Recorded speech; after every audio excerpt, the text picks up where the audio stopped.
Oui, bonjour les serviteurs de Dieu de partout où vous êtes.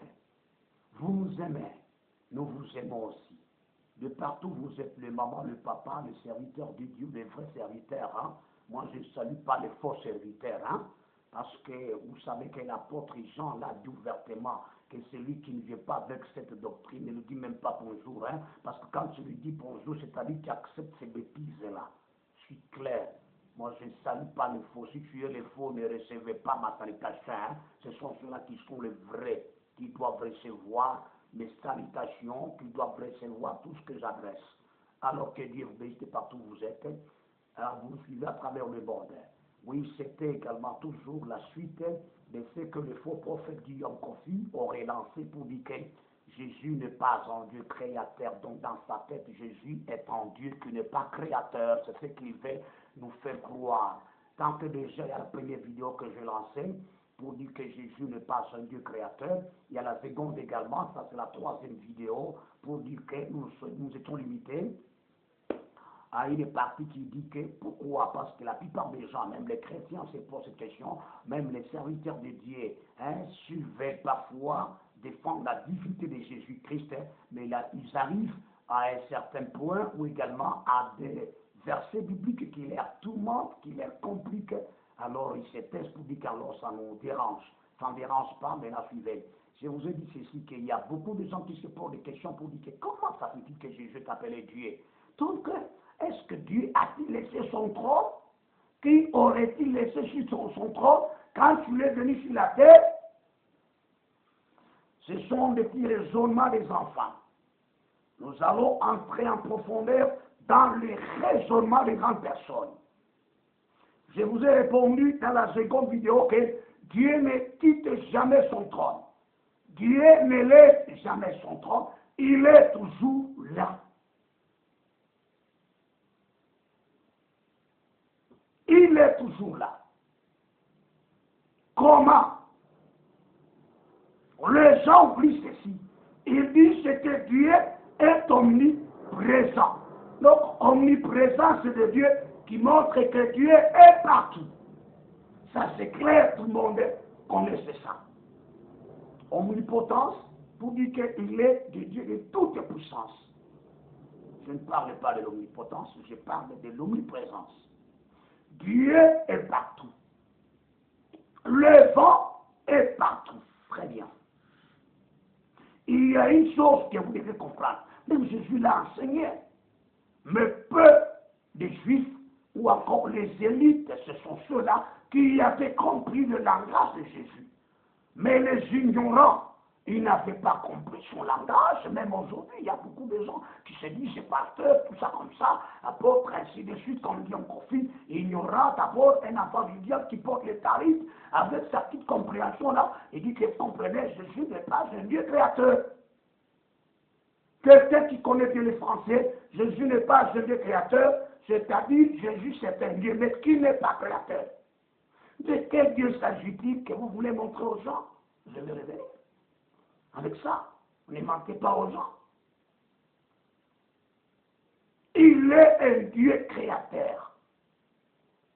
Il a évoqué certains versets bibliques également qui parlaient toujours de l'omniprésence de Jésus. Il dit que maintenant, je ne suis pas dans le monde. C'est ça un verset qui montre l'omniprésence de Jésus. Prenons un verset qui doit nous amener tout droit à la vérité. Parce que beaucoup de gens se disent pour dire que comment est-ce que Jésus est Dieu? Donc il a quitté les cieux, il a quitté le trône. Qui avait laissé sur le trône? Il a quitté le trône, il est venu dans ce monde ici. Pour la plupart des gens croyaient que le trône était resté vide. Vous voyez?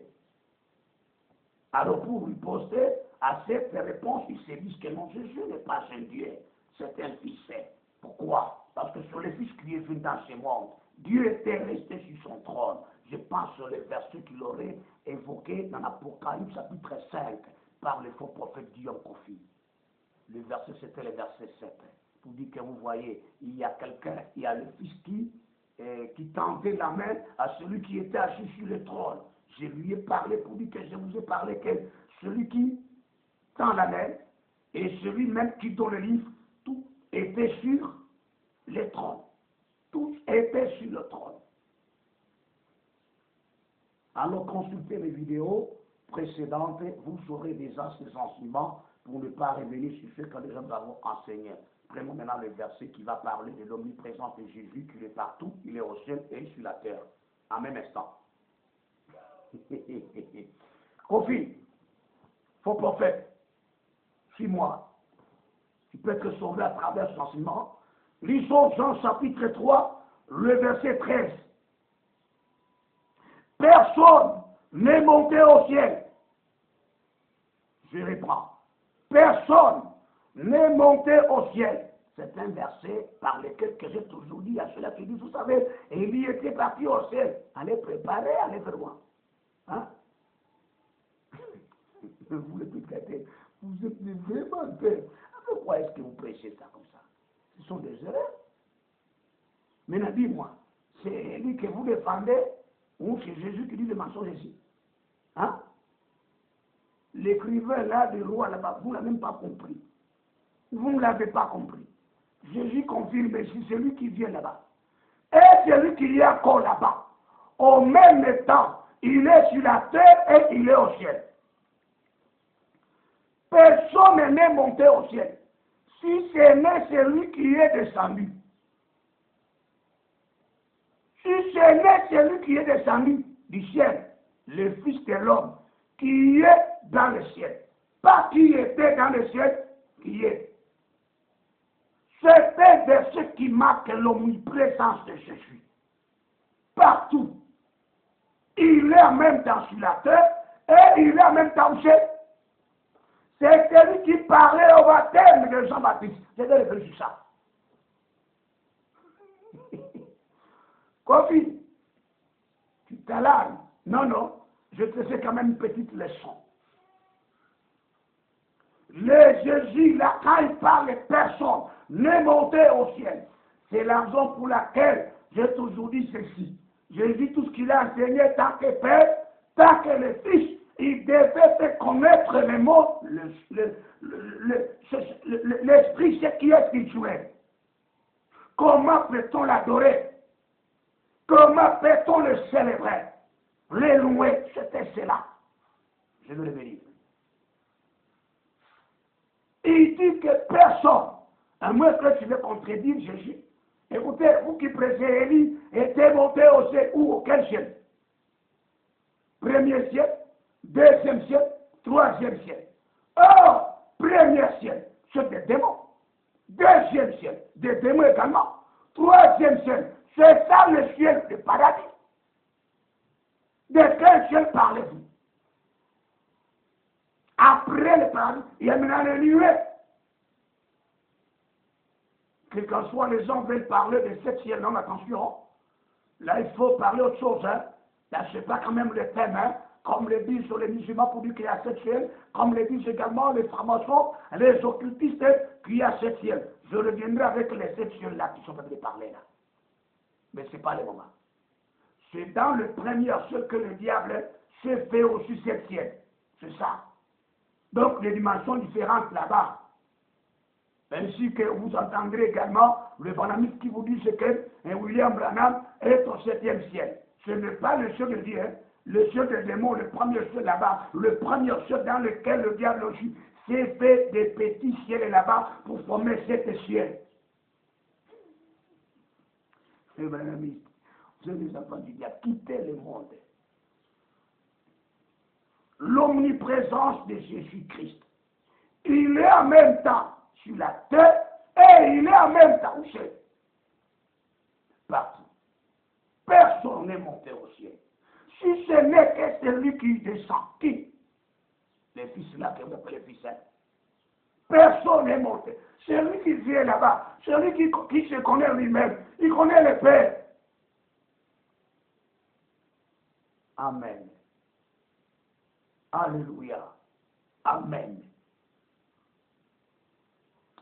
Que Dieu vous bénisse de partout où vous êtes. Je pense que quand Jésus est avec nous sur la terre, c'est pourquoi il a été appelé Emmanuel. Dieu parmi les peuples.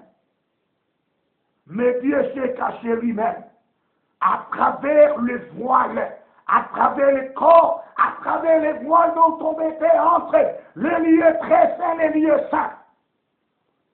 Le voile, c'est le corps qui s'est créé lui-même, qui a fait qu'il soit appelé fils. Ce n'est pas le temps de parler du voile. Ce n'est pas le voile. Prenons également, c'est le même Dieu-là, parce que Jésus les confie. C'est celui qui descend, qui est descendu. Ce n'est pas qu'il est descendu du ciel, là il est resté là-bas, vide. Il est encore au ciel. Pas il sera au ciel, pas il était au ciel, il est encore au ciel. Prenons Matthieu chapitre 5. Matthieu chapitre 5, verset 33-35. Il en a encore enseigné, mais les gens n'ont pas compris. Quel est ce Dieu-là? Quelle est la grandeur de ce Dieu-là qui est en même temps le ciel? Le ciel est son trône et la terre son marchepied. Ah, on va comprendre ça. Alléluia. Lisons Matthieu chapitre 5, verset 33 jusqu'au verset 35. Ne l'oubliez jamais. Il est dit ceci. Vous avez encore appris qu'il a été dit aux anciens. Tu ne te parjugeras point, mais tu t'acquitteras envers le Seigneur de ce que tu as déclaré par serment. Ah bon. Le verset 34. Mais moi, mais la conjonction de coordination d'opposition. Ça, c'est les Français. Mais moi, je vous dis de ne jurer aucunement, ni par le ciel. Quel ciel? À ton avis, Guillaume Kofi, quel ciel? À toi, les faux pasteurs qui prêchent les mensonges. Quel ciel? Ni par le ciel, ni par, parce que c'est le trône de Dieu. Le ciel est le trône de Dieu. Est le premier ciel, le second ciel, le troisième ciel, ainsi de suite. Que quoi? C'est quel ciel? Répondez. Je continue au verset 35. Il est dit ceci. Ni par la terre, ne jurez pas, ni par la terre. Pourquoi? Ni par la terre, parce que c'est son marchepied. Ni par Jérusalem, parce que c'est la ville du grand roi. Maintenant, imagine-toi, de quel Dieu s'agit-il donc d'abord? Son trône, c'est le ciel. Comme moi, je suis assis sur une chaise comme ça. Donc, le ciel, ce n'est pas la tête. Les cieux, ce ne sont pas les épaules, ni également le tronc. Mais le ciel, c'est la chaise sur laquelle je suis assis. Maintenant, imagine-toi, de quelle grandeur de ce Dieu-là. Après quoi? Ni jurer par la terre parce que c'est son marchepied. Écoutez, on n'a pas dit sur la terre comme si sur superficiel là-bas, au-dessus de la terre, non. On dit bien la terre. Tu connais d'où est-ce commence la terre et d'où est-ce que finit la terre? Sa profondeur, tu connais ça toi? Mais que ce germe-là qui tend le ciel jusqu'à aller atteindre la terre. Tu connais toi? La profondeur de cette terre, toi, où est-ce que ça se termine? C'est là où il pose ses pieds. Voilà ce Dieu quand il parle. Au ciel, on entend. Il n'est pas question que pour que vous compreniez, avec votre exégèse là, une exégèse tellement imbécile, pour dire que vous comprenez, dans la voix, en étant entendu au ciel, là sur la terre, il y avait un fils. C'est le même Dieu. Il est là. Il a été stipulé également en Néhémie. Je vais revenir à Néhémie, chapitre 9, verset 13. Même avec d'autres, attendez, dans cette vidéo, vous verrez ça. Quand Dieu parle là au ciel, fait, Même ceux-là qui sont dans les séjours des morts entendent. Est-ce que tu comprends ça? Mais les enfants du diable, quand ils vous parlent, ils sont dans leur réunion et vous disent que j'étais dans une des réunions là au ciel là-bas, dans le premier ciel là-bas. Donc leur dimension de cet endroit-là était de 10 km, 5 km. Et quand quelqu'un parlait là-bas, ou encore ne pas là-bas, et même celui qui est là, attends, ça micro. Là vous croyez, là vous acceptez. Pour dire, lisons la parole de Dieu. Néhémie 9:13. Que toi, Seigneur, tu es descendu de la montagne, mais tu les as parlé du haut des montagnes. En même temps qu'on descendu, là, ça ne se comprend pas. Où est-ce que Néhémie a tiré ça? Il a tiré ça en Exode, chapitre 20, verset 22. Commençons par Néhémie pour comprendre. Et quand tu comprends Néhémie, tu comprendras aussi la scène qui s'est passée lors du baptême de Jean. Le Fils est là, le Dieu là, c'est le même Dieu là qui parle. Celui dont vous voyez là, c'était quoi? C'était le voile, c'était le corps dans lequel s'était carné pour ne pas être vu. Alléluia. Mais Élie, si vous ne comprenez pas les Écritures, n'osez pas à vous nommer les serviteurs, les servants, maman servante et papa serviteur. Non. N'osez pas, n'osez pas. Si je le fais parce que le Seigneur m'en a ordonné pour éclaircir le peuple de Dieu et les païens aussi. Ils connaissent la divinité de notre Seigneur Jésus-Christ. Néhémie, le chapitre 9, verset 13. N'oubliez pas ce verset biblique. Il est dit ceci. Tu descendis sur la montagne de Sinaï. Qui est descendu? Dieu. Où c'est? Sur la montagne de Sinaï. Prends maintenant ça avec la scène là au baptême de Jean. Qui est descendu? Dieu. En étant comme humain. Mais il doit aller parler du haut du haut des cieux. Tu es descendu sur la montagne de Sinaï. Tu leur parlas du haut des cieux et tu leur donnas des ordonnances justes, des lois de vérité, des préceptes et des commandements excellents. Il est descendu. On a vu ce qu'ils ont vu là-bas, de feu et ainsi de suite. Il est descendu, mais il leur a parlé du haut des cieux, pas du haut des cieux, hein, des cieux, beaucoup de cieux. Ils ont entendu. Parce que quelqu'un peut venir avec une question, poser la question de savoir. Non, il est fils. Vous voyez, lors du baptême de Jean-Baptiste avant, le fils était là, le père a parlé. C'est le même père qui parle. C'est le même père que vous savez. Est-ce que tu comprends ça? Est-ce que tu peux dire amen là où tu es? Est-ce que tu crois ça? Dieu ne demande pas un micro. Dieu ne demande pas qu'il vienne d'abord. Il parle là du haut des cieux. Et ici, nous les fils, nous entendons. Merci Seigneur, tu as parlé. Amen. Exode, le chapitre 20, le verset 22. C'est de là que même Néhémie a lui accompli que Dieu est omniscient. Il est partout.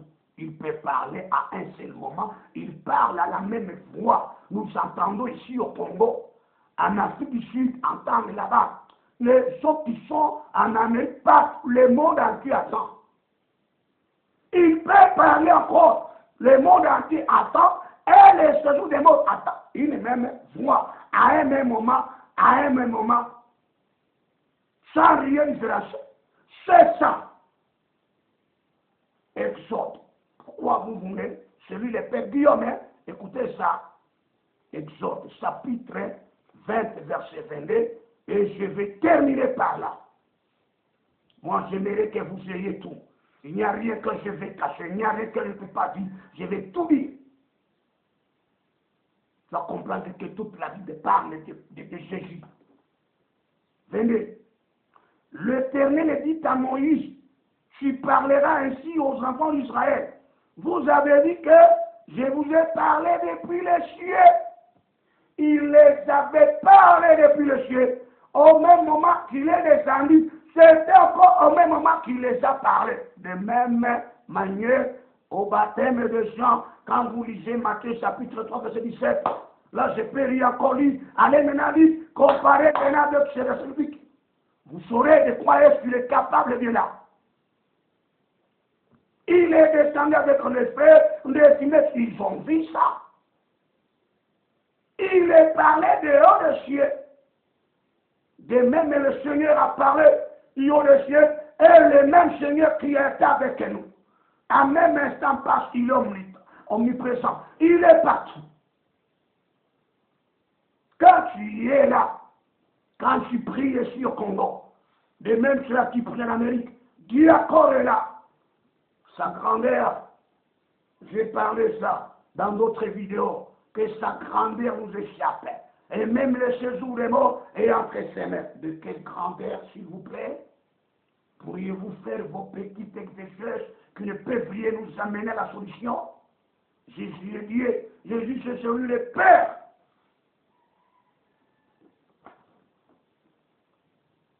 Je vais vous faire la conclusion pour cette partie, pour que vous compreniez que, avant que le Nouveau Testament fût écrit, l'Ancien Testament, toutes les saintes Écritures ne parlaient pas du Père, parlaient de Jésus. Si tu acceptes pour dire que oui, parlait de Jésus, dont le Père n'est pas là. Autrement dit, ça parlait du Père qui est venu lui-même. Souvenez-vous de ce que je vous ai parlé en Osée chapitre 13, sur le verset 4, le verset 14. Souvenez-vous, il va venir lui-même. Que Dieu vous bénisse, c'était le berger, Seba Ilunga Dadi, qui s'est partagé avec vous en ce qui concerne la profonde vérité contre le faux enseignement du faux prophète Guillaume Kofi de partout qu'il est. Maintenant, vous, les gens avec qui vous êtes, vous, ces adeptes maintenant. Moi, j'aimerais à ce que vous puissiez suivre ces histoires ou encore déjà que vous suiviez maintenant ces enseignements pour comprendre de quoi est-ce que la Bible est très capable de vous faire comprendre la vérité par rapport à ce qu'il est en train de vous dire, les mensonges. Nous vous invitons à vous abonner sur la chaîne.